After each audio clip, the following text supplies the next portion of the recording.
ਚੁੱਕੇ ਨੇ ਹਰਜੋਤ ਸਿੰਘ ਖਾਲਸਾ ਜੀ, ਸਵਾਗਤ ਹੈ। ਸਤਿ ਸ਼੍ਰੀ ਅਕਾਲ ਜੀ। ਸਤਿ ਸ਼੍ਰੀ ਅਕਾਲ, ਧੰਨਵਾਦ ਜੀ ਆਇਆਂ ਨੂੰ। ਪੰਜਾਬੀ ਰੇਡੀਓ ਯੂਐਸਏ ਦੇ ਜਿੰਨੇ ਵੀ ਸਰੋਤੇ, ਸਾਡੇ ਸਾਰੇ ਹੀ AM ਸਟੇਸ਼ਨ, FM ਸਟੇਸ਼ਨ, ਘਰਾਂ ਦੇ ਵਿੱਚ ਰੇਡੀਓ ਸੈਟਸ ਦੇ ਰਾਹੀਂ, ਟੈਲੀਫੋਨ ਦੇ ਰਾਹੀਂ, ਫੇਸਬੁੱਕ, YouTube ਤੇ ਲਾਈਵ ਦੇਖ ਰਹੇ ਹੋ, ਸੁਣ ਰਹੇ ਹੋ, ਸਾਰਿਆਂ ਨੂੰ ਜੀ ਆਇਆਂ ਨੂੰ ਤੇ ਬਹੁਤ ਹੀ ਪਿਆਰ ਦੇ ਸਤਿਕਾਰ ਭਰੀ ਸਤਿ ਸ਼੍ਰੀ ਅਕਾਲ। ਸਰੋਤਿਓ, ਅੱਜ ਦਸੰਬਰ ਦੀ 12 ਤਰੀਕ ਆ, ਦਿਨ ਸੋਮਵਾਰ ਆ। ਤੁਹਾਡੇ ਦੇ ਸ਼ਾਮ ਦਾ ਅਪਡੇਟ ਕੈਲੀਫੋਰਨੀਆ ਪ੍ਰੋਗਰਾਮ ਲੈ ਕੇ ਹਾਜ਼ਰ ਹੋਏ। ਸਾਡੇ ਅੱਜ ਦੇ ਪ੍ਰੋਗਰਾਮ ਦੇ ਸਪਾਂਸਰ ਨੇ ਖਾਲਸਾ ਇੰਸ਼ੋਰੈਂਸ ਏਜੰਸੀ, ਜਿਨ੍ਹਾਂ ਦੇ ਕੋਲੋਂ ਤੁਸੀਂ ਹਰ ਤਰੀਕੇ ਦੀ ਇੰਸ਼ੋਰੈਂਸ ਕਰਵਾ ਸਕਦੇ ਹੋ। ਇੰਸ਼ੋਰੈਂਸ ਬਾਰੇ ਪਤਾ ਕਰਨ ਲਈ ਕਾਲ ਕਰ ਸਕਦੇ ਹੋ 408-272-2500 4082722500। Covid California health insurance Obama care ਦੀਆਂ ਨਵੀਆਂ ਐਪਲੀਕੇਸ਼ਨਸ ਰੀਨਿਊਅਲਸ ਦਾ ਵਕਤ ਚੱਲ ਰਿਹਾ ਹੈ, ਉਸ ਦੇ ਬਾਰੇ ਜਾਣਕਾਰੀ ਲਈ ਇਹਨਾਂ ਦੇ ਨਾਲ ਸੰਪਰਕ ਕਰੋ। ਤੇ ਨਾਲ ਹੀ ਜੇਕਰ ਤੁਸੀਂ ਮੈਡੀਕਲ ਦੀਆਂ ਸੇਵਾਵਾਂ ਬਾਰੇ ਜਾਣਕਾਰੀ ਪ੍ਰਾਪਤ ਕਰਨਾ ਚਾਹੁੰਦੇ ਹੋ, ਪੂਰੇ ਅਮਰੀਕਾ ਭਰ ਦੇ ਵਿੱਚ ਖਾਲਸਾ ਇੰਸ਼ੋਰੈਂਸ ਏਜੰਸੀ ਵਾਲੇ ਮੈਡੀਕਲ ਦੀਆਂ ਸੇਵਾਵਾਂ ਦਿੰਦੇ ਹਨ। ਨਵੇਂ ਪਲਾਨਸ ਦੇ ਬਾਰੇ ਜਾਣਕਾਰੀ ਲਈ ਪਲਾਨ ਏ ਤੋਂ ਲੈ ਕੇ ਵੱਖ-ਵੱਖ ਹੋਰ ਪਲਾਨਸ ਤੱਕ ਜਾਂ ਚੇਂਜਸ ਕਰਵਾਉਣ ਦੇ ਲਈ ਜਾਂ ਅਪਲਾਈ ਕਰਨ ਦੇ ਲਈ ਇਹਨਾਂ ਦੇ ਨਾਲ ਸੰਪਰਕ ਕਰੋ 408-272-2500 ਦੇ ਉੱਤੇ। ਤੇ ਜੇਕਰ ਹੋਵੇ ਕਿਸੇ ਵੀ ਤਰੀਕੇ ਦੀ US ਇਮੀਗ੍ਰੇਸ਼ਨ ਦਾ ਕੰਮ ਤਾਂ ਕਾਲ ਕਰੋ US ਇਮੀਗ੍ਰੇਸ਼ਨ ਦੇ ਅਟਰਨੀ ਜੇਟੇਡ ਕਿਆਣਾ 415-909-0503। Amarjit Singh Fresno, Gurbachan Singh Nagra Sacramento, Navjit Singh Dhillon Yuba City, Avtar Singh Manzil Clovis, Sewak Singh Hollister, Raminder Basra, Karamjit Singh Chauhan, Hardial Singh Bakersfield, Jagtar Singh Anandpuri Fremont, Manjit Singh Kalon Landmark Trans Modesto ਵਾਲੇ, ਇਹਨਾਂ ਸਾਰਿਆਂ ਦਾ ਧੰਨਵਾਦ। ਜੇਕਰ ਤੁਸੀਂ ਜਾਂ ਕੋਈ ਹੋਰ ਕਾਰੋਬਾਰ ਇਸ ਪ੍ਰੋਗਰਾਮ ਨੂੰ ਸਪਾਂਸਰ ਕਰਨਾ ਚਾਹੁੰਦੇ ਹੋ, ਸੰਪਰਕ ਕਰ ਸਕਦੇ ਹੋ ਨੰਬਰ 408-722-7698 ਦੇ ਉੱਤੇ। ਜੀ, ਅੱਜ ਦੀਆਂ ਖਬਰਾਂ ਵੱਲ ਆਈਏ ਤੇ ਕਹਿੰਦੇ ਵੀ ਕਈ ਵਾਰੀ ਬੰਦਾ ਜਿਹੜਾ ਆ ਉਹ ਤੁਸੀਂ ਭਲਾ ਕਰਨ ਦੀ ਸੋਚਦੇ ਆ, ਪਰ ਉਹਦਾ ਆਪਣੇ ਬੁਰਾ ਹੋ ਜਾਂਦਾ ਹੈ। ਯੂਬਾ ਸਿਟੀ ਤੋਂ ਇੱਕ ਬੜੀ ਮਾੜੀ ਖਬਰ ਆ ਰਹੀ ਆ। ਸਟਰ ਕਾਉਂਟੀ ਯੂਬਾ ਸਿਟੀ ਦੇ ਵਿੱਚ 2 ਦਿਨ ਪਹਿਲਾਂ ਇੱਕ ਬੰਦਾ ਕਾਰ ਦੇ ਉੱਤੇ ਜਾ ਰਿਹਾ ਸੀ ਤੇ ਰਸਤੇ ਦੇ ਵਿੱਚ ਇੱਕ SUV ਜੋ ਸੀ ਹਟਚਿਸਨ ਰੋਡ ਤੇ ਸਾਊਥ ਜਾਰਜ ਵਾਸ਼ਿੰਗਟਨ ਬੁਲੇਵਰਡ ਤੇ ਉਹਦੇ ਲਾਗੇ ਇੱਕ SUV ਖੜਾ ਸੀ ਤੇ ਇੱਕ ਬਾਹਰ ਲੇਡੀ ਖੜੀ ਸੀ। ਤੇ ਉਸਨੇ ਸੋਚਿਆ ਵੀ ਸ਼ਾਇਦ ਇਸ ਦਾ ਜਿਹੜੀ ਆ ਕਾਰ ਆ ਉਸ ਦੀ ਕੋਈ ਪ੍ਰੋਬਲਮ ਆ ਤੇ ਮੈਂ ਇਸ ਨੂੰ ਇੱਥੇ ਪਾਰਕ ਕਰਕੇ ਆਪਣੀ ਕਾਰ ਤੇ ਹੈਲਪ ਕਰ ਦਿੰਦਾ। ਤੇ ਜਦੋਂ ਕਹਿੰਦਾ ਵੀ ਮੈਂ ਉੱਤਰ ਕੇ ਗਿਆ ਹੈਲਪ ਕਰਨ ਤੇ ਉਸ SUV ਜਿਹੜੀ ਕਾਰ ਸੀ ਉਹਦੇ ਵਿੱਚੋਂ 2 ਬੰਦੇ ਜਿਹੜੇ ਨਿਕਲੇ ਬਾਹਰ, ਇੱਕ ਦੇ ਕੋਲ ਗਨ ਸੀ ਤੇ ਇੱਕ ਦੇ ਕੋਲ ਨਾਈਫ ਸੀਗੀ। ਸੋ ਦੋਨਾਂ ਨੇ ਹੀ ਉਸ ਬੰਦੇ ਨੂੰ ਜਿਹੜਾ ਹੈਲਪ ਕਰਨ ਵਾਲਾ ਸੀ ਜਿਪ ਟਾਈ ਦੇ ਨਾਲ ਉਹਦੀਆਂ ਲੱਤਾਂ ਬੰਨ੍ਹ ਦਿੱਤੀਆਂ ਤੇ ਉਹਦੇ ਉੱਤੇ ਗੈਸ ਪਾ ਕੇ ਉਹਨੂੰ ਅੱਗ ਲਾ ਦਿੱਤੀ। ਉਹਦਾ ਅੱਗ ਲਾਉਣ ਤੋਂ ਪਹਿਲਾਂ ਉਹਦੀ ਚੋਰੀ ਕਾਰ ਵੀ ਲੈ ਗਏ, ਚੋਰੀ ਕਰ ਲਈ ਤੇ ਉਹਦਾ ਵਾਲਟ ਵੀ ਚੋਰੀ ਕਰ ਲਿਆ। ਲੱਕਲੀ ਬੰਦਾ ਥੋੜਾ ਹਿੰਮਤੀ ਸੀ ਤੇ ਉਹ ਆਪਣੇ ਆਪ ਮਿੱਟੀ ਦੇ ਵਿੱਚ ਘੁੰਮ ਫਿਰ ਕੇ ਜਿੱਦਾਂ ਆਪਣੀ ਬੋਡੀ ਨੂੰ ਘੁਮਾ ਕੇ ਤਾਂ ਉਹ ਅੱਗ ਬੁਝਾਉਣ 'ਚ ਕਾਮਯਾਬ ਹੋ ਗਿਆ ਤੇ ਸਮਹਾਉ ਉਹਦਾ ਫੋਨ ਉਹਦੇ ਕੋਲੇ ਸੀ ਤੇ ਉਹ ਪੁਲਿਸ ਨੂੰ ਕਾਲ ਕਰਨ ਦੇ ਵਿੱਚ ਕਾਮਯਾਬ ਹੋ ਗਿਆ। ਤੇ ਜਦੋਂ ਪੁਲਿਸ ਉੱਥੇ ਪਹੁੰਚੀ ਤੇ ਉਹ ਕਾਫੀ ਇੰਜਰਡ ਸੀ ਤੇ ਉਸ ਨੂੰ ਹਸਪਤਾਲ ਲਿਜਾਇਆ ਗਿਆ ਤੇ ਉਹ ਬਚ ਗਿਆ। ਪਰ ਦੇਖੋ ਹੁਣ ਜੇ ਇਦਾਂ ਦਾ ਕੰਮ ਹੋਣ ਲੱਗ ਪਿਆ ਤਾਂ ਕਿਹੜਾ ਬੰਦਾ ਕਿਸੇ ਦੀ ਹੈਲਪ ਕਰੂਗਾ। ਤੇ ਇਹ ਦੱਸਿਆ ਜਾ ਰਿਹਾ ਵੀ ਮਿਡਲ ਈਸਟਰਨ ਲੁੱਕ ਵਾਲੇ ਲੋਕ ਸੀਗੇ ਇਹ 3 ਜਾਣੇ। ਤੇ ਜੇ ਕਿਸੇ ਨੂੰ ਇਹਦੇ ਬਾਰੇ ਜਾਣਕਾਰੀ ਹੋਵੇ ਤਾਂ ਉੱਥੇ ਦੀ ਜੋ ਸ਼ੈਰਿਫ ਡਿਪਾਰਟਮੈਂਟ ਆ ਉਹਨਾਂ ਨੇ ਆਪਣਾ ਨੰਬਰ ਵੀ ਦਿੱਤਾ ਹੈ 530-822-2310, ਇੱਥੇ ਕਾਲ ਕਰ ਸਕਦੇ ਹੋ। ਜੀ ਬਿਲਕੁਲ, 33 ਸਾਲਾਂ ਦਾ ਸੀ ਉਹ ਬੰਦਾ ਜਿਹਦੇ ਨਾਲ ਇਹ ਕਾਰਜੈਕਿੰਗ ਕਰਨ ਦੀ ਜਿਹੜੀ ਕਹਿ ਲਓ ਵੀ ਇਹ ਕੋਸ਼ਿਸ਼ ਕੀਤੀ ਗਈ। ਜ਼ਿਪ ਟਾਈ ਦੇ ਨਾਲ ਜਿਹੜਾ ਉਸਨੂੰ ਬੰਨਿਆ ਤੇ ਉਸਨੂੰ ਅੱਗ ਜਿਹੜੀ ਉਹ ਲਾਈ ਗਈ। ਸੋ ਬੜੀ ਮੰਦਭਾਗੀ ਜਿਹੜੀ ਇਹ ਗੱਲ ਹੈਗੀ ਆ ਤੇ ਪਤਾ ਨਹੀਂ ਕੀ ਇਸ ਦੇ ਪਿੱਛੇ ਹੋਊਗਾ। ਹੁਣ ਪੁਲਿਸ ਜਾਂਚ ਤਾਂ ਜਿਹੜੀ ਇਸ ਦੇ ਵਿੱਚ ਕਰ ਰਹੀ ਆ ਤੇ ਕੀ ਇਸ ਦੇ ਵਿੱਚੋਂ ਨਿਕਲਦਾ, ਪਰ ਬੜੀ ਅਫਸੋਸ ਵਾਲੀ ਜਿਹੜੀ ਗੱਲ ਆ, ਲੋਕਾਂ ਨੂੰ ਚੰਗੇ ਕੰਮ ਕਰਨ ਤੋਂ ਰੋਕਣ ਵਾਲੀ ਇੱਦਾਂ ਲੱਗਦਾ ਵੀ ਜਿਹੜੀ ਇਹ ਚੀਜ਼ ਹੋਈ ਆ। ਅਗਲੀ ਜਿਹੜੀ ਹਰਜੋਤ ਸਿੰਘ ਜੀ ਖਬਰ ਕਰਦੇ ਜਾਈਏ, ਸੁਪਰੀਮ ਕੋਰਟ ਦੇ ਦੁਆਰਾ ਜਿਹੜਾ ਕੈਲੀਫੋਰਨੀਆ ਦਾ ਫਲੇਵਰਡ ਟੋਬੈਕੋ ਬੈਨ ਆ ਉਸ ਨੂੰ ਉਹ ਬਲੌਕ ਕਰਨ ਤੋਂ ਉਹਨਾਂ ਨੇ ਨਾ ਕਰ ਦਿੱਤਾ ਆ। ਰੀਸੈਂਟਲੀ ਪ੍ਰੋਪੋਜੀਸ਼ਨ ਕੈਲੀਫੋਰਨੀਆ ਦੇ ਵਿੱਚ ਹੋਈ ਸੀ ਜਿਸ ਨੂੰ 2/3 ਬਹੁਮਤ ਦੇ ਨਾਲ ਲੋਕਾਂ ਨੇ ਕਿਹਾ ਸੀਗਾ ਵੀ ਜਿਹੜਾ ਫਲੇਵਰਡ ਟੋਬੈਕੋ ਆ ਉਹਨਾਂ ਨੂੰ ਬੈਨ ਕਰ ਦੇਣਾ ਚਾਹੀਦਾ ਆ ਕੈਲੀਫੋਰਨੀਆ 'ਚ। ਇਸ ਦੇ ਉਲਟ RJ ਰੈਨਲਡਸ ਤੇ ਹੋਰ ਜਿਹੜੀਆਂ ਟੋਬੈਕੋ ਕੰਪਨੀਜ਼ ਆ ਉਹਨਾਂ ਨੇ ਹਾਈ ਕੋਰਟ ਦੀ, ਸੁਪਰੀਮ ਕੋਰਟ ਦੀ ਜਿਹੜੀ ਆ ਇੰਟਰਵੈਂਸ਼ਨ ਦੀ ਜਿਹੜੀ ਉਹ ਮੰਗ ਕੀਤੀ ਸੀ। ਹੁਣ ਇਹ ਜਿਹੜਾ ਬੈਨ ਆ 21 ਦਸੰਬਰ ਤੋਂ ਲਾਗੂ ਹੋਣ ਜਾ ਰਿਹਾ ਹੈਗਾ ਆ। ਸੋ ਕੈਲੀਫੋਰਨੀਆ ਦੇ ਉੱਤੇ ਇਹਨਾਂ ਕੰਪਨੀਜ਼ ਦੇ ਦੁਆਰਾ ਕੋਸ਼ਿਸ਼ ਸੀ ਵੀ ਇਹ ਜਿਹੜਾ ਬੈਨ ਨੂੰ ਇਨਫੋਰਸ ਨਾ ਕਰ ਸਕਣ ਫਲੇਵਰ ਟੋਬੈਕੋ ਪ੍ਰੋਡਕਟਸ ਦੇ, ਉੱਤੇ, ਪਰ ਸੁਪਰੀਮ ਕੋਰਟ ਨੇ ਕਿਹਾ ਵੀ ਉਹ ਇਸ ਬੈਨ ਨੂੰ ਬਲੌਕ ਨਹੀਂ ਲਾਉਣਗੇ। ਸੋ ਕੈਲੀਫੋਰਨੀਆ ਦੇ ਵਿੱਚ 21 ਜਿਹੜੀ ਹੈ ਦਸੰਬਰ ਤੋਂ ਬਾਅਦ ਦੇ ਵਿੱਚ ਜਿਹੜੇ ਫਲੇਵਰ ਟobacco ਪ੍ਰੋਡਕਟਸ ਆ ਬੇਸਿਕਲੀ ਉਸ ਦੇ ਉੱਤੇ ਬੈਨ ਲੱਗ ਜਾਵੇਗਾ। ਤੇ ਸੋ ਹੁਣ ਦੇਖੋ ਵੀ ਅੱਗੇ ਕੀ ਜਿਹੜਾ ਇਸ ਦੇ ਵਿੱਚ ਬਣਦਾ ਆ। ਜਿਹੜੇ ਸਪੋਰਟ ਕਰਦੇ ਨੇ ਇਸ ਬੈਨ ਨੂੰ ਉਹਨਾਂ ਦਾ ਇਹ ਮੰਨਣਾ ਹੈ ਤੇ ਇਹ ਕਹਿਣਾ ਆ ਵੀ ਇਦਾਂ ਬੈਨ ਲਗਾਉਣ ਦੇ ਨਾਲ ਜਿਹੜੀ ਟੀਨ ਸਮੋਕਿੰਗ ਇਸ ਟਾਈਮ ਲਗਾਤਾਰ ਵੱਧ ਰਹੀ ਆ ਉਸ ਦੇ ਉੱਤੇ ਕਾਬੂ ਪਾਇਆ ਜਾ ਸਕੇਗਾ। ਆਪਣੇ ਗੁਆਂਢੀ ਮੁਲਕ ਕੈਨੇਡਾ ਦੀਆਂ ਆਪਾਂ ਦੋ ਬੜੀਆਂ ਮਾੜੀਆਂ ਖਬਰਾਂ ਸਵੇਰੇ ਵੀ ਦਿੱਤੀਆਂ ਸੀਆਂ। ਹੁਣ ਇੱਕ ਹੋਰ ਬੜੀ ਮਾੜੀ ਖਬਰ ਆ ਰਹੀ ਆ ਵੀ ਇੱਕ ਕੁਝ ਘੰਟੇ ਪਹਿਲਾਂ ਅੱਜ 26 ਸਾਲਾਂ ਦਾ ਰਮਨਪ੍ਰੀਤ ਸੋਹੀ ਉਹ ਟਰੱਕ ਦੇ ਵਿੱਚ ਜਾ ਰਿਹਾ ਸੀ ਤੇ ਜਦੋਂ ਉਹਦੀ ਟਰੱਕ ਦੀ ਬੈਕ ਲਾ ਰਿਹਾ ਸੀ ਤੇ ਟਰਾਲਾ ਖੁੱਲਣ ਦੇ ਦੌਰਾਨ ਉਹ ਕੰਧ ਦੇ ਵਿਚਾਲੇ ਆ ਗਿਆ ਤੇ ਉਹਦੇ ਵਿੱਚ ਆਉਣ ਦੇ ਨਾਲ ਉਹਦੀ ਮੌਕੇ ਤੇ ਹੀ ਮੌਤ ਹੋ ਗਈ। 8 ਸਾਲ ਪਹਿਲਾਂ ਰਮਨਪ੍ਰੀਤ ਸਿੰਘ ਕੈਨੇਡਾ ਆਇਆ ਸੀ ਤੇ ਟਰੱਕ ਚਲਾਉਣ ਦਾ ਕੰਮ ਕਰਦਾ ਸੀ ਤੇ ਉਹਦਾ ਪਿੰਡ ਕੁੱਪ ਕਲਾਂ ਦੇ ਨਾਰੋ ਮਾਜਰਾ ਨਾਲ ਸੰਬੰਧਿਤ ਸੀ ਤੇ ਅਗਲੇ ਮਹੀਨੇ ਜਨਵਰੀ 'ਚ ਉਸਨੇ ਆਪਣਾ ਵਿਆਹ ਕਰਨ ਜਾਣਾ ਸੀ। ਜੀ ਅਗਲੀ ਹਰਜੋਤ ਸਿੰਘ ਜੀ ਗੱਲ ਕਰਦੇ ਜਾਈਏ ਸਾਬਕਾ ਜਿਹੜਾ FTX ਕੰਪਨੀ ਕ੍ਰਿਪਟੋ ਕਰੰਸੀ ਵਾਲਾ ਸੈਮ ਬੈਂਕਮੈਨ ਫਰਾਈਡ ਇਸ ਨੂੰ ਬਹਾਮਸ ਦੇ ਵਿੱਚ ਗ੍ਰਿਫਤਾਰ ਕਰ ਲਿਆ ਗਿਆ ਹੈਗਾ ਆ। ਅਮਰੀਕਨ ਅਥਾਰਟੀਜ਼ ਦੇ ਦੁਆਰਾ ਇਸ ਦੇ ਉਲਟ ਕ੍ਰਿਮੀਨਲ ਚਾਰजेस ਜਿਹੜੇ ਆ ਉਹ ਦਰਜ ਕੀਤੇ ਗਏ ਸੀਗੇ ਉਸ ਕੰਟਰੀ ਦੇ ਬਹਾਮਸ ਦੇ ਅਟਾਰਨੀ ਜਨਰਲ ਨੇ ਜਿਹੜਾ ਉਹ ਦੱਸਿਆ ਆ ਤੇ ਜਿਹੜਾ ਫਾਊਂਡਰ ਤੇ ਸਾਬਕਾ CEO FTX ਦਾ ਉਸ ਨੂੰ ਹੁਣ ਹਿਰਾਸਤ ਦੇ ਵਿੱਚ ਲੈ ਲਿਆ ਗਿਆ। ਰਾਇਲ ਬਹਾਮਸ ਪੁਲਿਸ ਫੋਰਸ ਨੇ ਜਿਹੜਾ ਉਹ ਦੱਸਿਆ ਵੀ ਇਸ ਦੇ ਉਲਟ ਫਾਈਨੈਂਸ਼ੀਅਲ ਕ੍ਰਾਈਮ ਯੂਨਿਟ ਨੇ ਜਿਹੜਾ ਕਿ ਬੈਂਕਮੈਨ ਫਰਾਈਡ 30 ਸਾਲਾਂ ਦਾ ਆ ਉਸ ਨੂੰ ਕਸਟਡੀ 'ਚ ਉਹਦੇ ਉੱਥੋਂ ਦੀ ਰਾਜਧਾਨੀ ਨਸਾਊ ਜਿਹੜੀ ਕੈਪੀਟਲ ਸਿਟੀ ਆ ਉੱਥੋਂ ਤਕਰੀਬਨ ਸ਼ਾਮੀ 6 ਵਜੇ ਗ੍ਰਿਫਤਾਰ ਕਰ ਲਿਆ ਸੀਗਾ। ਉੱਥੋਂ ਦੇ ਜਿਹੜੇ ਅਟਾਰਨੀ ਜਨਰਲ ਰਾਇਨ ਪਿੰਡਰ ਉਹਨਾਂ ਨੇ ਅਮਰੀਕਨ ਅਥਾਰਟੀਜ਼ ਦੇ ਨਾਲ ਗੱਲਬਾਤ ਜਿਹੜੀ ਉਹ ਕੀਤੀ ਹੈ। ਇੱਕ ਸੈਪਰੇਟ ਸਟੇਟਮੈਂਟ ਵੀ ਉਹਨਾਂ ਨੇ ਜਾਰੀ ਕੀਤੀ। ਕਹਿੰਦੇ ਵੀ ਸਾਨੂੰ ਇਹ ਉਮੀਦ ਆ ਵੀ ਅਮਰੀਕਨ ਅਥਾਰਟੀਜ਼ ਜਲਦ ਹੀ ਇਸ ਦੀ ਹਵਾਲਗਰੀ ਦੀ ਮੰਗ ਜਿਹੜੀ ਆ ਰਿਕੁਐਸਟ ਆ ਉਹ ਉਹਨਾਂ ਨੂੰ ਘੱਲਣਗੇ। ਉਹਨਾਂ ਨੇ ਇਹ ਕਿਹਾ ਵੀ US ਦੇ ਨਾਲ ਬਹਾਮਸ ਦੋਨਾਂ ਦਾ ਹੀ ਇਹ ਸ਼ੇਅਰਡ ਇੰਟਰਸਟ ਆ ਵੀ ਉਹਨਾਂ ਲੋਕਾਂ ਨੂੰ ਜਵਾਬਦੇਹ ਅਕਾਊਂਟੇਬਲ ਬਣਾਇਆ ਜਾਵੇ ਜਿਨ੍ਹਾਂ ਨੇ FTX ਦੇ ਨਾਲ ਲੋਕਾਂ ਦੇ ਜਿਹੜਾ ਭਰੋਸਾ ਵੀ ਤੋੜਿਆ ਤੇ ਕਾਨੂੰਨ ਨੂੰ ਵੀ ਜਿਹੜਾ ਆ ਉਹ ਤੋੜਿਆ ਹੈਗਾ ਆ। ਸੋ ਇਹ ਹੁਣ ਗ੍ਰਿਫਤਾਰ ਕਰ ਲਿਆ ਗਿਆ ਆ। ਲੱਗਦਾ ਇਸ ਨੂੰ ਜਲਦ ਅਮਰੀਕਾ ਦੇ ਵਿੱਚ ਲਿਆਂਦਾ ਜਾ ਸਕਦਾ ਜਿਹੜਾ ਵੀ ਪ੍ਰੋਸੈਸ ਜਿਹੜਾ ਉਹ ਲੱਗੇਗਾ ਤੇ ਜਿਹੜੇ ਬਿਲੀਅਨਸ ਆਫ ਡਾਲਰ ਦਾ ਲੋਕਾਂ ਨੂੰ ਇਸ ਦੇ ਵਿੱਚ ਨੁਕਸਾਨ ਹੋਇਆ ਆ ਕੰਪਨੀ ਜਿਹੜੀ ਬੈਂਕਰਪਸੀ ਫਾਈਲ ਕਰ ਗਈ ਸੀਗੀ ਤੇ ਉਸ ਦਾ ਸ਼ਾਇਦ ਖਾਮਿਆਜ਼ਾ ਜਿਹੜਾ ਹੁਣ ਇਸ ਨੂੰ ਇਵੈਂਚੁਅਲੀ ਭੁਗਤਣਾ ਪੈ ਸਕਦਾ ਹੈ। ਜੀ ਲਾਸ ਐਂਜਲਸ ਦੇ ਵਿੱਚ ਇੱਕ ਬੰਦੇ ਨੂੰ 10 ਸਾਲਾਂ ਦੀ ਸਜ਼ਾ ਹੋਈ ਹੈ। ਉਸਨੇ $25 ਮਿਲੀਅਨ ਦਾ ਸੈੱਲ ਫੋਨ ਕੰਪਨੀਆਂ ਨੂੰ ਚੂਨਾ ਲਾਇਆ ਸੀ। ਲਾਸ ਐਂਜਲਸ ਦੇ ਸੈੱਲ ਫੋਨ ਸਟੋਰ ਦਾ ਓਨਰ ਕਹਿੰਦੇ ਵੀ 25 ਮਿਲੀਅਨ ਵਾਇਰਲੈਸ ਕੈਰੀਅਰਸ ਤੋਂ ਉਸਨੇ ਇਲੀਗਲੀ ਅਨਲੌਕਿੰਗ ਫੋਨਸ ਉਹਦੇ ਸੰਬੰਧ ਦੇ ਵਿੱਚ ਉਹਨੂੰ ਸਜ਼ਾ ਹੋਈ ਹੈਗੀ ਆ। ਅਰਗਿਸਤੀ ਖੁਦਾਵਿਰਦਿਅਨ 44 ਸਾਲਾਂ ਦਾ ਬਰਬੈਂਕ ਤੋਂ ਹੈਗਾ ਆ। ਕਹਿੰਦੇ ਵੀ $28.5 ਮਿਲੀਅਨ ਉਹਨੂੰ ਵਾਪਸ ਰੈਸਟੀਟਿਊਸ਼ਨ ਦੇਣਾ ਪੈਣਾ ਹੈ। US ਅਟਾਰਨੀ ਦੇ ਆਫਿਸ ਨੇ ਦੱਸਿਆ। ਖੁਦਾਵਰਦੀਅਨ ਇੱਕ T mobile retail store eagle rock neighbourhood ਜੋ ਬਰਬੈਂਕ ਦਾ ਆ ਉੱਥੇ ਚਲਾਉਂਦਾ ਸੀ ਤੇ ਉੱਥੇ ਹੀ ਉਹ ਜਿਹੜੇ ਸੈੱਲ ਫੋਨ ਸੀ ਉਹਨਾਂ ਨੂੰ ਅਨਲੌਕ ਕਰ ਦਿੰਦਾ ਸੀ। ਅਨਲੌਕ ਕਰਕੇ ਜਿਹੜੀਆਂ ਸਰਵਿਸਿਜ਼ ਆ ਹੋਰ ਉਹਨਾਂ ਨੂੰ ਸਵਿਚ ਕਰਦਾ ਸੀ। ਇਸੇ ਤਰ੍ਹਾਂ ਜਿਹੜੇ ਕੈਰੀਅਰਸ ਕਹਿ ਦਿੰਦੇ ਸੀ ਵੀ ਜੀ ਸਾਡਾ ਫੋਨ ਗੁਆਚ ਗਿਆ ਆ ਅਨਲੌਕ ਕਰਕੇ ਹੋਰ ਪਾਸੇ ਉਹ ਬਲੈਕ ਮਾਰਕੀਟ ਦੇ ਵਿੱਚ ਵੇਚ ਦਿੰਦਾ ਸੀ। ਅਗਸਤ ਮਹੀਨੇ ਦੇ ਵਿੱਚ ਖੁਦਾਵਰਦੀਅਨ ਨੂੰ 14 ਫੈਲਨੀ ਕਾਊਂਟ ਦੇ ਉੱਤੇ ਕਨਵਿਕਟ ਕੀਤਾ ਗਿਆ ਸੀਗਾ। ਉਹਦਾ ਕੋ ਡਿਫੈਂਡੈਂਟ ਇੱਕ ਐਲਨ ਗਾਰੇਬਕਸਲੂ 43 ਸਾਲਾਂ ਦਾ ਲਾ ਕੈਨੇਡਾ ਫਲਿੰਟ ਰਿਜ ਤੋਂ ਹੈਗਾ ਆ। ਉਹ ਜੁਲਾਈ ਮਹੀਨੇ ਦੇ ਵਿੱਚ ਵਾਇਰ ਫਰਾਡ ਦੇ ਚਾਰਜਸ ਦੇ ਵਿੱਚ ਉਸਨੇ ਆਪਣੇ ਆਪ ਨੂੰ ਗਿਲਟੀ ਮੰਨ ਲਿਆ ਸੀ। ਉਸ ਨੂੰ ਹਜੇ ਸਜ਼ਾ ਦਿੱਤੀ ਜਾਣੀ। ਜੀ ਅਗਲੀ ਗੱਲ ਕਰਦੇ ਜਾਈਏ ਫ੍ਰੈਜ਼ਨੋ ਦੇ ਨਜ਼ਦੀਕ ਸ਼ਹਿਰ ਮੈਂਡੋਟਾ ਦੇ ਮੇਅਰ ਰੋਨਾਲਡੋ ਕੈਸਟਰੋ ਹਾਊਸ ਨੂੰ ਬੀਤੇ ਐਤਵਾਰ ਗ੍ਰਿਫਤਾਰ ਕਰ ਲਿਆ ਗਿਆ। ਉਸ ਦੇ ਉੱਤੇ ਕਥਿਤ ਤੌਰ ਦੇ ਉੱਤੇ ਡੋਮੈਸਟਿਕ ਵਾਇਲੈਂਸ ਦੇ ਜਿਹੜੇ ਚਾਰजेस ਆ ਉਹ ਲਗਾਏ ਜਾ ਸਕਦੇ ਆ। ਇਸ ਜਿਹੜੇ ਦਾਅਵੇ ਦੇ ਵਿੱਚ ਇਸ ਨੂੰ ਗ੍ਰਿਫਤਾਰ ਕੀਤਾ ਆ।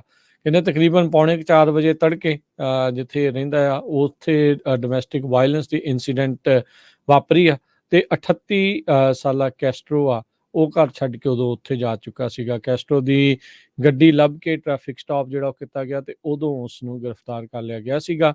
$2,500 ਦਾ ਹੀ ਸਿਰਫ ਇਸ ਦੇ ਉੱਤੇ ਬੌਂਡ ਪਾਇਆ ਗਿਆ ਸੀਗਾ ਤੇ $25,000 ਦੀ ਜਿਹੜੀ ਬੇਲ ਆ ਉਸ ਦੇ ਉੱਤੇ ਹੁਣ ਕੈਸਟਰੋ ਇਸ ਟਾਈਮ ਬਾਹਰ ਆ ਤੇ ਆਉਂਦੇ ਸਾਲ ਜਿਹੜਾ ਇਸ ਨੂੰ ਅਦਾਲਤ ਮੂਹਰੇ ਪੇਸ਼ ਹੋਣਾ ਪਊਗਾ। ਇਹ ਪੂਰਾ ਇਨਸੀਡੈਂਟ ਡੋਮੈਸਟਿਕ ਵਾਇਲੈਂਸ ਦਾ ਇਸ ਟਾਈਮ ਅੰਡਰ ਇਨਵੈਸਟੀਗੇਸ਼ਨ ਆ। ਜੀ ਅਗਲੀ ਖਬਰ ਐਲਗਰੋਵ ਕੈਲੀਫੋਰਨੀਆ ਤੋਂ ਆ ਰਹੀ ਹੈ। ਕਹਿੰਦੇ ਵੀ ਪਿਛਲੇ ਦਿਨਾਂ ਦੇ ਵਿੱਚ ਐਲਗਰੋਵ ਏਰੀਏ ਦੇ ਵਿੱਚ ਲਗੂਨਾ ਬੁਲੇਵਰਡ ਦੇ ਜਿਹੜਾ ਰੈਂਪ ਹੈਗਾ ਉੱਥੇ ਇੱਕ ਐਕਸੀਡੈਂਟ ਹੋਇਆ ਸੀ। ਉਸ ਐਕਸੀਡੈਂਟ ਦੇ ਵਿੱਚ ਜੋ ਡਰਾਈਵਰ ਸੀ ਉਸਨੇ ਆਪਣੀ ਕਾਰ ਦਾ ਕੰਟਰੋਲ ਲਾਸ ਕਰ ਲਿਆ ਤੇ ਉਹ ਕਾਰ ਜਾ ਕੇ ਇੱਕ ਟਰੀ ਦੇ ਵਿੱਚ ਵੱਜੀ ਤੇ ਅੱਜ ਐਲਗਰੋਵ ਦੀ ਪੁਲਿਸ ਨੇ ਉਸ ਦਾ ਨਾਮ ਜਿਹੜਾ ਅਨਾਉਂਸ ਕੀਤਾ ਹੈ। ਪੰਜਾਬੀ ਮੂਲ ਦਾ ਪਲਵਿੰਦਰ ਸਿੰਘ ਬਾਗੜੀ 43 ਸਾਲਾਂ ਦਾ ਇਹ ਨੌਜਵਾਨ ਸੀ। ਜਦੋਂ ਆਪਣੇ ਪਿਕਅਪ ਦੇ ਉੱਤੇ ਜਾ ਰਿਹਾ ਸੀ ਤੇ ਉਹਦਾ ਪਿਕਅਪ ਜਿਹੜਾ ਉਹਦਾ ਕੰਟਰੋਲ ਲਾਸਟ ਹੋ ਗਿਆ ਲਗੂਨਾ ਬੁਲੇਵਰਡ ਰੈਂਪ ਜੋ ਐਲਗਰੋਵ 'ਚ ਆ ਤੇ ਉਹ ਤੋਂ ਬਾਅਦ ਜਿਹੜੀ ਆ ਉਹਦੀ ਮੌਕੇ ਦੇ ਉੱਤੇ ਹੀ ਮੌਤ ਹੋ ਗਈ। ਜੀ ਜੀ ਅਗਲੀ ਜਿਹੜੀ ਹਰਜੋਤ ਸਿੰਘ ਜੀ ਖਬਰ ਆ ਰਹੀ ਹੈ ਡਿਪਾਰਟਮੈਂਟ ਆਫ ਕੈਲੀਫੋਰਨੀਆ ਦੇ ਡਿਪਾਰਟਮੈਂਟ ਆਫ ਫਾਈਨੈਂਸ ਦੇ ਨਾਲ ਸਾਈਬਰ ਸਿਕਿਉਰਿਟੀ ਥ੍ਰੈਟ ਜਿਹੜਾ ਕਹਿੰਦੇ ਵੀ ਅੱਜ ਇੱਕ ਟਾਈਮ ਦੇ ਉੱਤੇ ਇਸ ਦੇ ਉੱਤੇ ਵਾਪਰ ਗਿਆ। ਕਹਿੰਦੇ ਵੀ ਮਲਟੀਪਲ ਏਜੰਸੀਜ਼ ਫੈਡਰਲ ਤੇ ਸਟੇਟ ਏਜੰਸੀਜ਼ ਹੁਣ ਇਸ ਦੀ ਜਾਂਚ ਦੇ ਵਿੱਚ ਲੱਗੀਆਂ ਹੋਈਆਂ ਹੈ। Cyber security attack department of finance ਦੇ ਉੱਤੇ ਕੀਤਾ ਗਿਆ। ਕਹਿੰਦੇ ਵੀ ਆਲਦੋ ਚੰਗੀ ਗੱਲ ਇਹ ਰਹੀ ਵੀ ਕੋਈ ਵੀ ਸਟੇਟ ਫੰਡ ਆ ਉਹ ਕੰਪਰੋਮਾਈਜ਼ ਨਹੀਂ ਹੋਇਆ ਪਰ ਕਹਿੰਦੇ ਵੀ ਇਸ ਦੇ ਵਿੱਚ ਹੈਕਿੰਗ ਕਰਨ ਦੀ ਕੋਸ਼ਿਸ਼ ਕੀਤੀ ਗਈ ਆ। Governors office of emergency service ਉਹਨਾਂ ਨੇ ਸਟੇਟਮੈਂਟ ਦੇ ਕੇ ਜਿਹੜਾ ਇਸ ਦੇ ਬਾਰੇ ਜਾਣਕਾਰੀ ਦਿੱਤੀ ਆ। ਅੱਜ ਹੀ ਕਹਿੰਦੇ ਆ ਵੀ ਇਹ ਇਨਸੀਡੈਂਟ ਵਾਪਰਿਆ ਹੈਗਾ ਆ। ਰਸ਼ੀਅਨ ਐਫੀਲੀਏਟਿਡ ਰੈਂਸਮਵੇਅਰ ਗਰੁੱਪ ਲੌਕਬਿਟ ਉਹਨਾਂ ਦੇ ਦੁਆਰਾ ਕਹਿੰਦੇ ਵੀ ਉਹਨਾਂ ਨੇ ਇਹ ਜ਼ਿੰਮੇਵਾਰੀ ਚੱਕੀ ਆ ਵੀ ਅਸੀਂ ਕੈਲੀਫੋਰਨੀਆ ਡਿਪਾਰਟਮੈਂਟ ਆਫ ਫਾਈਨੈਂਸ ਦੇ ਉੱਤੇ ਹੈਕਿੰਗ ਦੀ ਅਟੈਕ ਕਰਨ ਦੀ ਜਿਹੜੀ ਉਹ ਕੋਸ਼ਿਸ਼ ਕੀਤੀ ਹੈ ਉਹਨਾਂ ਨੇ ਇਹ ਜ਼ਿੰਮੇਵਾਰੀ ਚੱਕ ਲਈ ਹੈਗੀ ਆ। ਸੋ ਕਹਿੰਦੇ ਵੀ ਇਸ ਤੋਂ ਇਲਾਵਾ ਲੌਕਬਿਟ ਨੇ ਹੋਰ ਵੀ ਬਹੁਤ ਸਾਰੀਆਂ ਹਾਈ ਪ੍ਰੋਫਾਈਲ ਆਰਗੇਨਾਈਜੇਸ਼ਨਸ ਨੂੰ ਆਪਣਾ ਪੀੜਤ ਜਿਹੜਾ ਇਸ ਦੇ ਵਿੱਚ ਬਣਾਇਆ ਹੈਗਾ ਆ। ਉਹਨਾਂ ਨੇ ਇਹ ਧਮਕੀ ਜਿਹੜੀ ਦਿੱਤੀ ਹੈ ਵੀ ਜੇ 24 ਦਸੰਬਰ ਤੱਕ ਉਹਨਾਂ ਦੀਆਂ ਡਿਮਾਂਡਸ ਨੂੰ ਮੰਗਾਂ ਨੂੰ ਨਹੀਂ ਮੰਨਿਆ ਗਿਆ ਤਾਂ ਉਸ ਦੇ ਉਲਟ ਬਹੁਤ ਸਾਰਾ ਡਾਟਾ ਜਿਹੜਾ ਉਹ ਲੀਕ ਕਰ ਸਕਦੇ ਆ। California department of finance chief fiscal policy adviser ਦੇ ਰੂਪ ਦੇ ਵਿੱਚ ਜੋ ਕੰਮ ਕਰਦੇ ਆ ਗਵਰਨਰ ਇਸ ਟਾਈਮ ਜੋ ਕੈਲੀਫੋਰਨੀਆ ਦੇ ਨਿਊਸਮ ਆ ਉਹਨਾਂ ਦੇ ਲਈ ਸਟੇਟ ਦੀ ਜਿਹੜੀ ਬਜਟ ਤੇ ਅਕਾਊਂਟਿੰਗ ਦੀ ਜ਼ਿੰਮੇਵਾਰੀ ਵੀ ਇਹਨਾਂ ਦੇ ਕੋਲ ਰਹਿੰਦੀ ਹੈਗੀ ਆ। ਸੋ ਡਿਪਾਰਟਮੈਂਟ ਦੇ ਸਰਵਰ ਤੇ ਵੈਬਸਾਈਟ ਉਹ ਅੱਜ ਹੀ ਵਾਪਸ ਆਨਲਾਈਨ ਜਿਹੜੇ ਉਹ ਆ ਗਏ ਸੀਗੇ। ਸੋ ਕਹਿੰਦੇ ਵੀ ਕੈਲੀਫੋਰਨੀਆ ਦੇ ਗਵਰਨਰ ਦਾ ਜਿਹੜਾ ਸਟੇਟ ਬਜਟ ਪ੍ਰਪੋਜ਼ਲ ਆ ਜਿਸ ਦੀ ਲੀਗਲ ਡੈਡਲਾਈਨ 10 ਜਨਵਰੀ ਹੈਗੀ ਆ ਉਹਦੇ ਉੱਤੇ ਉतना ਇਸ ਦਾ ਕੋਈ ਅਸਰ ਨਹੀਂ ਵਾਪਰੇਗਾ। ਪਰ ਇੱਦਾਂ ਦੇ ਜਿਹੜੇ ਸਾਈਬਰ ਅਟੈਕ ਹੈਕਿੰਗ ਦੇ ਜਿਹੜੇ ਕੋਸ਼ਿਸ਼ਾਂ ਆ ਅਕਸਰ ਹੀ ਆਪਾਂ ਦੇਖਦੇ ਹਾਂ ਵੀ ਸਰਕਾਰੀ ਅਦਾਰਿਆਂ ਦੇ ਉੱਤੇ ਕੋਸ਼ਿਸ਼ਾਂ ਕੀਤੀਆਂ ਜਾਂਦੀਆਂ ਰਹਿੰਦੀਆਂ। ਮਾਰਗਨ ਹਿੱਲ ਕੈਲੀਫੋਰਨੀਆ ਇੱਕ ਛੋਟਾ ਜਿਹਾ ਟਾਊਨ ਹੈਗਾ ਸੈਨ ਹੋਜ਼ੇ ਦੇ ਲਾਗੇ ਤੋਂ। ਉੱਥੋਂ ਬੜੀ ਇੱਕ ਫਨੀ ਖਬਰ ਆ ਰਹੀ ਆ ਵੀ ਪਿਛਲੇ ਵੀਕਐਂਡ ਦੇ ਦੌਰਾਨ ਇੱਕ ਜਿਮ ਨਾਮ ਦਾ ਬੰਦਾ ਜੋ ਗੁਆਚ ਗਿਆ ਤੇ ਘਰਦਿਆਂ ਨੇ ਉਹਨੂੰ ਕਿਹਾ ਵੀ ਇਹ ਅਨਾਉਂਸ ਪੁਲਿਸ ਨੂੰ ਕਿਹਾ ਵੀ ਇਹ ਸਾਡੇ ਘਰੋਂ ਚਲ ਗਿਆ ਸੀ 4-5 ਘੰਟੇ ਹੋ ਗਏ ਵੀ ਲੱਭ ਨਹੀਂ ਰਿਹਾ। ਉਸ ਟਾਈਮ ਦੇ ਉੱਤੇ ਸਰਚ ਤੇ ਰੈਸਕਿਊ ਟੀਮ ਜਿਹੜੀ ਪੁਲਿਸ ਦੀ ਹੈਗੀ ਆ ਉਹਨੇ ਰੱਖੀ ਹੋ ਕਿਉਂਕਿ ਪਹਾੜੀ ਵਾਲਾ ਏਰੀਆ ਆ ਤੇ ਕਈ ਵਾਰੀ ਗੁਆਚ ਜਾਂਦੇ ਲੋਕ ਤੇ ਉਹ ਨਾਲ ਲੱਭ ਕੇ ਪੁਲਿਸ ਵਾਲੇ ਵੀ ਤੇ ਉਹਨਾਂ ਨੇ ਇਸ ਜੇਮਸ ਨਾਮ ਦੇ ਬੰਦੇ ਨੂੰ ਲੱਭਣਾ ਸ਼ੁਰੂ ਕਰ ਦਿੱਤਾ ਤੇ ਥੋੜੇ ਟਾਈਮ ਦੇ ਬਾਅਦ ਉਹਨਾਂ ਨੇ ਆਵਾਜ਼ਾਂ ਮਾਰਨੀਆਂ ਸ਼ੁਰੂ ਕੀਤੀਆਂ ਜੇਮਸ ਕਰਕੇ ਕਿਉਂਕਿ ਉੱਥੇ ਪਹਾੜੀ ਵਾਲਾ ਏਰੀਆ ਤੇ ਜੰਗਲ ਟਾਈਪ ਜ਼ਿਆਦੇ ਹੈਗਾ ਆ। ਤੇ ਉਸਨੇ ਇਹ ਬੰਦਾ ਜਿਹੜਾ ਗੁਆਚਿਆ ਸੀ ਇਹ ਵੀ ਉਹ ਸਰਚ ਐਂਡ ਰੈਸਕਿਊ ਟੀਮ ਦੇ ਵਿੱਚ ਸੀ ਤੇ ਸ਼ਰਾਬੀ ਸੀਗਾ ਆਪ। ਤੇ ਜਦੋਂ ਉਹਨੇ ਕਿਹਾ ਵੀ ਕਿਹੜੇ ਜੇਮਸ ਨੂੰ ਲੱਭਦੇ ਉਹ ਤਾਂ ਕਹਿੰਦਾ ਮੈਂ ਸੋ ਖੁਦ ਹੀ ਉਹ ਸਰਚ ਟੀਮ ਦੇ ਵਿੱਚ ਤੇ ਖੁਦ ਹੀ ਸ਼ਰਾਬੀ ਹੋਇਆ ਗੁਆਚਿਆ ਸੀ। ਇਹ ਤਾਂ ਉਹ ਗੱਲ ਹੋ ਗਈ ਕਹਿੰਦੇ ਵੀ ਚਲੋ ਹੁਣ ਹੈ ਤਾਂ ਖਬਰਾਂ ਦਾ ਪਰ ਇਹ ਗੱਲ ਉਹਦੇ ਨਾਲ ਢੁਕਦੀ ਹੈ ਵੀ ਦੋ ਜਣੇ ਸ਼ਰਾਬ ਪੀਤੀ ਤੇ ਇੱਕ ਦੂਜੇ ਨੂੰ ਘਰੇ ਛੱਡਣੀ ਪੂਰੀ ਰਾਤ ਜਿਹੜੀ ਉਹ ਲੰਘਾਤੀ ਚੱਲ ਮੈਂ ਤੈਨੂੰ ਛੱਡ ਆਉਂਦਾ ਮੈਂ ਤੈਨੂੰ ਛੱਡ ਆਉਂਦਾ। ਸੋ ਉਹ ਚੀਜ਼ ਜਿਹੜੀ ਇਹ ਵਾਪਰੀ ਆ। ਅਗਲੀ ਜਿਹੜੀ ਗੱਲ ਕਰਦੇ ਜਾਈਏ CVS ਤੇ ਵਾਲਗ੍ਰੀਨ ਦੋਨਾਂ ਨੇ ਸਾਂਝੇ ਤੌਰ ਦੇ ਉੱਤੇ $10.7 ਬਿਲੀਅਨ ਦੀ ਸੈਟਲਮੈਂਟ ਜਿਹੜੀ ਉਹ ਕੀਤੀ ਆ। ਸੋ ਓਪੀਆਈਡ ਪ੍ਰਿਸਕ੍ਰਿਪਸ਼ਨ ਦੇ ਲੈਪਸਿਸ ਨੂੰ ਲੈ ਕੇ ਕਹਿੰਦੇ ਆ ਵੀ ਇਹ ਸੈਟਲਮੈਂਟ ਕੀਤੀ ਜਾ ਰਹੀ ਆ। ਇਹ ਜਿਹੜੇ ਫੰਡਸ ਆ ਸੂਬਿਆਂ ਨੂੰ ਸਟੇਟ ਨੂੰ ਲੋਕਲ ਤੇ ਟਰਾਈਬਲ ਜਿਹੜੇ ਪ੍ਰੋਗਰਾਮਸ ਆ ਉਹਨਾਂ ਦੇ ਵਿੱਚ ਪਾਏ ਜਾਣਗੇ। ਇਹ ਦੋਨਾਂ ਕੰਪਨੀਆਂ ਨੇ ਇਸ ਦੀ ਹਾਮੀ ਜਿਹੜੀ ਉਹ ਭਰ ਦਿੱਤੀ ਆ ਵੀ $10.7 ਬਿਲੀਅਨ ਜਿਹੜੇ ਆ ਇਹ ਦੇਣਗੇ। ਇਹਨਾਂ ਦੇ ਉੱਤੇ ਦੋਸ਼ ਸੀਗੇ ਵੀ ਇਹ ਓਪੀਆਇਡ ਜਿਹੜਾ ਪੇਨ ਕਿਲਰ ਪ੍ਰਸਕ੍ਰਿਪਸ਼ਨ ਆ ਜਿਹੜੀ ਲੋੜੋਂ ਵੱਧ ਲੋਕਾਂ ਨੂੰ ਪ੍ਰਸਕ੍ਰਾਈਬ ਹੁੰਦੀ ਰਹੀ, ਲੋੜੋਂ ਵੱਧ ਲੋਕ ਜਿਹੜੇ ਉਹ ਲੈਣ ਦੇ ਵਿੱਚ ਕਾਮਯਾਬ ਹੁੰਦੇ ਰਹੇ, ਇਹਨਾਂ ਦੀ ਕੋਈ ਵੀ ਉਸ ਦੇ ਉੱਤੇ ਨਜ਼ਰ ਜਿਹੜੀ ਉਹ ਨਹੀਂ ਰਹੀ। ਤੇ ਅਮਰੀਕਾ ਦੇ ਵਿੱਚ ਜਿਹੜੀ ਓਪੀਆਇਡ ਐਡਿਕਸ਼ਨ ਕ੍ਰਾਈਸਿਸ ਬਣਿਆ ਆ ਇਹ ਵੀ ਕੰਪਨੀਆਂ ਕਿਤੇ ਨਾ ਕਿਤੇ ਜ਼ਿੰਮੇਵਾਰ ਹੋਣਗੀਆਂ। ਸੀਵੀਐਸ ਇਸ ਦੇ ਵਿੱਚੋਂ $4.9 ਬਿਲੀਅਨ ਜਿਹੜਾ ਉਹ ਸੂਬਿਆਂ ਨੂੰ, ਪੋਲੀਟੀਕਲ ਸਬ ਡਿਵੀਜ਼ਨ ਨੂੰ ਜਿਹੜਾ ਉਹ ਦੇਵੇਗਾ, 130 ਮਿਲੀਅਨ ਟ੍ਰਾਈਬਸ ਨੂੰ। ਵਾਲਗ੍ਰੀਨ $4.95 ਬਿਲੀਅਨ ਜਿਹੜਾ ਦੇਵੇਗਾ। ਇਸ ਦੇ ਨਾਲ 750 ਮਿਲੀਅਨ ਜਿਹੜੇ ਫੀਸ ਆ ਉਹ ਅਟਰਨੀ ਤੇ ਜਿਹੜੀ ਆ ਕਾਸਟ ਦੇ ਵਿੱਚ ਉਹ ਦਿੱਤੀ ਜਾਊਗੀ। ਇਹ ਜਿਹੜੀਆਂ ਪੇਮੈਂਟਸ ਆਉਣ ਵਾਲੇ ਕਈ ਸਮੇਂ ਦੇ ਵਿੱਚ ਜਿਹੜੀਆਂ ਹੌਲੀ ਹੌਲੀ ਕਰਕੇ ਦਿੱਤੀਆਂ ਜਾਣਗੀਆਂ। ਅਮਰੀਕਾ ਦੇ ਵਿੱਚ 2011 ਤੇ 2020 ਦੇ ਦਰਮਿਆਨ ਓਵਰਡੋਜ਼ ਦੀਆਂ ਡੈਥ ਰੇਟਸ ਹਰ ਤਰੀਕੇ ਦੇ ਓਪੀਆਇਡਸ ਦੇ ਨਾਲ 3 ਗੁਣਾ ਜਿਹੜੀਆਂ ਉਹ ਵਧੀਆਂ ਆ। ਇੱਕ ਟਾਈਮ ਦੇ ਉੱਤੇ 1 ਲੱਖ ਬੰਦੇ ਪਿੱਛੇ 7.3 ਮੌਤਾਂ ਦਰਜ ਕੀਤੀਆਂ ਜਾਂਦੀਆਂ ਸੀ, ਜੋ ਕਿ ਹੁਣ ਵੱਧ ਕੇ 1 ਲੱਖ ਬੰਦੇ ਪਿੱਛੇ 21 ਮੌਤਾਂ ਜਿਹੜੀਆਂ ਉਹ ਦਰਜ ਹੋ ਰਹੀਆਂ ਆ। ਸੋ ਆਕਸੀਕੋਟਿਨ ਜਿਹੜੀ ਵਨ ਆਫ ਦਾ ਬਿਗੇਸਟ ਓਪੀਆਇਡ ਜਿਹੜੀ ਉਹ ਮੰਨੀ ਜਾਂਦੀ ਆ, ਉਹਦੀਆਂ ਮੌਤਾਂ ਓਵਰਡੋਜ਼ ਦੀਆਂ ਉਹਦੇ ਨਾਲ ਹੈਰੋਇਨ, ਇਲੀਗਲ ਫੈਂਟਨਿਲ, ਉਹਨਾਂ ਸਾਰਿਆਂ ਦੇ ਬਰਾਬਰ ਜਿਹੜੀਆਂ ਉਹ ਕਹਿੰਦੇ ਪਹੁੰਚ ਗਈਆਂ ਸੀ। ਛੁੱਟੀਆਂ ਦਾ ਸੀਜ਼ਨ ਆ ਰਿਹਾ ਤੇ ਬਹੁਤ ਸਾਰੇ ਲੋਕ ਵੱਖ-ਵੱਖ ਸਟੇਟਾਂ ਤੋਂ ਕੈਲੀਫੋਰਨੀਆ ਵਿਜ਼ਿਟ ਆਉਂਦੇ ਹੈਗੇ ਆ। USA ਦੇ ਵਿੱਚ 20 ਸਟੇਟਸ ਇਦਾਂ ਦੀਆਂ ਆ ਜਿੱਥੇ ਲਾਅ ਆ ਵੀ ਜਦੋਂ ਤੁਸੀਂ ਆਪਣੀ ਕਾਰ ਪਿਕਅਪ ਡਰਾਈਵ ਕਰਦੇ ਆ ਤੇ ਤੁਹਾਡੇ ਫਰੰਟ ਦੇ ਉੱਤੇ ਵੀ ਲਾਇਸੈਂਸ ਪਲੇਟ ਚਾਹੀਦੀ ਆ ਤੇ ਬੈਕ ਤੇ ਵੀ ਚਾਹੀਦੀ ਆ। ਸੋ ਕੈਲੀਫੋਰਨੀਆ ਦੇ ਵਿੱਚ ਵੀ ਇਹ ਲਾਅ ਹੈਗਾ ਆ ਵੀ ਜਦੋਂ ਤੁਸੀਂ ਰੋਡ ਤੇ ਆ ਤੇ ਤੁਹਾਡੀ ਜਿਹੜੀ ਲਾਇਸੈਂਸ ਪਲੇਟ ਆ ਫਰੰਟ ਤੇ ਵੀ ਹੋਣੀ ਚਾਹੀਦੀ ਆ, ਬੈਕ ਤੇ ਵੀ ਹੋਣੀ ਚਾਹੀਦੀ ਆ। ਪਰ ਬਹੁਤ ਵਾਰ ਨਹੀਂ ਹੁੰਦੀ, ਉਹ ਲੱਕੀ ਆ ਵੀ ਤੁਹਾਨੂੰ ਟਿਕਟ ਨਹੀਂ ਮਿਲਦੀ। ਪਰ ਕੈਲੀਫੋਰਨੀਆ ਦਾ ਲਾਅ ਇਹ ਕਹਿ ਰਿਹਾ ਵੀ ਜਿਹੜੀਆਂ ਵਹੀਕਲਸ ਆ ਕੈਲੀਫੋਰਨੀਆ 'ਚ ਚੱਲਣਗੀਆਂ, ਉਹ ਜੇ ਉਹਨਾਂ ਦੇ ਇੱਕ ਵੀ ਪਲੇਟ ਮਿਸਿੰਗ ਹੋਈ, ਚਾਹੇ ਫਰੰਟ ਵਾਲੀ ਜਾਂ ਬੈਕ ਵਾਲੀ, ਤੇ ਉਹਨਾਂ ਨੂੰ $196 ਦਾ $196 ਦਾ ਫਾਈਨ ਹੋ ਸਕਦਾ ਹੈਗਾ ਆ। ਸੋ ਇਹ ਪਲੀਜ਼ ਮੇਕ ਸ਼ੋਰ ਕਰ ਲਿਓ। ਕਈ ਵਾਰ ਹੋਰ ਸਟੇਟਾਂ ਤੋਂ ਵਾਸ਼ਿੰਗਟਨ, ਓਰੇਗਨ ਜਾਂ ਹੋਰ ਸਟੇਟਾਂ ਤੋਂ ਵੀ ਕੈਲੀਫੋਰਨੀਆ ਵਿਜ਼ਿਟ ਕਰਨ ਆਉਂਦੇ, ਪਰ ਕਈ ਵਾਰੀ ਕੈਲੀਫੋਰਨੀਆ ਵਾਲਿਆਂ ਦੀਆਂ ਵੀ ਬੈਕ ਤੇ ਲਾਈ ਹੁੰਦੀ, ਫਰੰਟ ਵਾਲੀ ਨਹੀਂ ਲਾਈ ਹੁੰਦੀ ਹੈਗੀ। ਇਹ ਮੇਕ ਸ਼ੋਰ ਕਰ ਲਿਓ ਕਿਉਂਕਿ ਕਈ ਵਾਰੀ ਪੁਲਿਸ ਵਾਲੇ ਨਹੀਂ ਦਿੰਦੇ ਟਿਕਟ, ਪਰ ਜਦੋਂ ਉਹ ਤੁਹਾਨੂੰ ਖੜਾ ਕਰਦੇ ਆ ਨਾ ਵੀ ਸਪੀਡ ਸੀ, ਸਟਾਪ ਮਿਸ ਕੀਤਾ, ਫਿਰ ਉਹਦੇ ਨਾਲ 2-3 ਇਕੱਠੀਆਂ ਟਿਕਟਾਂ ਦੇ ਦਿੰਦੇ। ਜੀ ਬਿਲਕੁਲ, $196 ਤੱਕ ਦੀ ਹੈ। ਕੁਛ ਕੁ ਜਿਹੜੇ ਵਹੀਕਲਸ ਆ ਉਹਨਾਂ ਨੂੰ ਸਿੰਗਲ ਲਾਇਸੈਂਸ ਪਲੇਟ ਹੀ ਜਿਹੜੀਆਂ ਇਸ਼ੂ ਕੀਤੀਆਂ ਜਾਂਦੀਆਂ ਆ ਤੇ ਉਹ ਪਿੱਛੇ ਹੀ ਜਿਹੜੀਆਂ ਲਾਉਣੀਆਂ ਪੈਂਦੀਆਂ, ਜਿਨ੍ਹਾਂ ਵਿੱਚ motorcycle, trailer, tower dollies, special equipment ਤੇ ਕਮਰਸ਼ੀਅਲ ਟਰੈਕਟਰ ਜਿਨ੍ਹਾਂ ਕੋਲ DR, TR ਤੇ DS ਬਾਡੀ ਟਾਈਪ ਮਾਡਲ ਆ, ਉਹਨਾਂ ਦੇ ਲਈ ਹੀ ਇਹ ਸਿਰਫ ਆ। ਬਾਕੀਆਂ ਨੂੰ ਦੋਨੋਂ ਪਾਸੇ ਜਿਹੜੀਆਂ ਫਰੰਟ ਤੇ ਰੀਅਰ ਦੋਨਾਂ 'ਚ ਜਿਹੜੀਆਂ ਪਲੇਟਸ ਆ, ਲਾਇਸੈਂਸ ਪਲੇਟਸ ਆ, ਉਹ ਲਾਉਣੀਆਂ ਜ਼ਰੂਰੀ ਹਨ।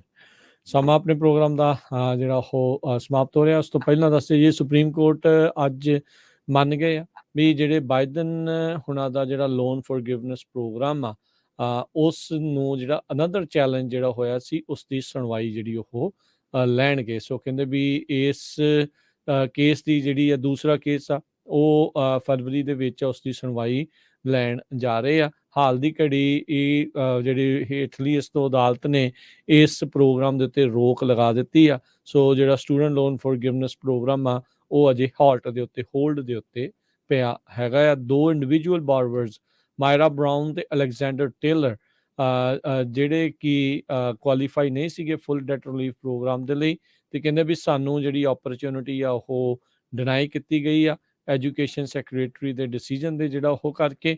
ਸੋ ਉਸ ਦੇ ਕਰਕੇ ਇਹਨਾਂ ਨੇ ਜਿਹੜਾ ਚੈਲੰਜ ਆ ਉਹ ਲੈ ਕੇ ਆਂਦਾ ਆ। So let's see Ki legal basis ਜਿਹੜਾ ਹੁਣ ਸਟੂਡੈਂਟ ਲੋਨ ਫੋਰਗਿਵਨੈਸ ਪ੍ਰੋਗਰਾਮ ਦਾ ਬਣਦਾ ਹੈ। ਮੋਸਟ ਪ੍ਰੋਬਬਲੀ ਅਗਲੇ ਸਾਲ ਦੇ ਵਿੱਚ ਜਾ ਕੇ ਇਹ ਕਲੀਅਰ ਹੋਵੇਗਾ ਜੀ। ਅੱਜ ਸਟਾਕ ਮਾਰਕੀਟ ਕਾਫੀ ਉੱਪਰ ਗਈ ਹੈ ਕਿਉਂਕਿ ਜੋ ਫੈਡਰਲ ਰਿਜ਼ਰਵ ਬੋਰਡ ਆ ਉਹਨਾਂ ਨੇ ਇੰਡੀਕੇਸ਼ਨ ਦਿੱਤੀ ਆ ਵੀ ਸ਼ਾਇਦ ਉਹ ਹੁਣ ਇੰਟਰਸਟ ਰੇਟ ਕੁਛ ਸਮੇਂ ਲਈ ਨਾ ਵਧਾਉਣ। ਜੀ, ਅੱਜ ਜਿਹੜੀ ਡਾਊ ਜੋਨ ਆ 529 ਪੁਆਇੰਟ ਵੱਧ ਕੇ 34,005 ਤੇ ਬੰਦ ਹੋਇਆ।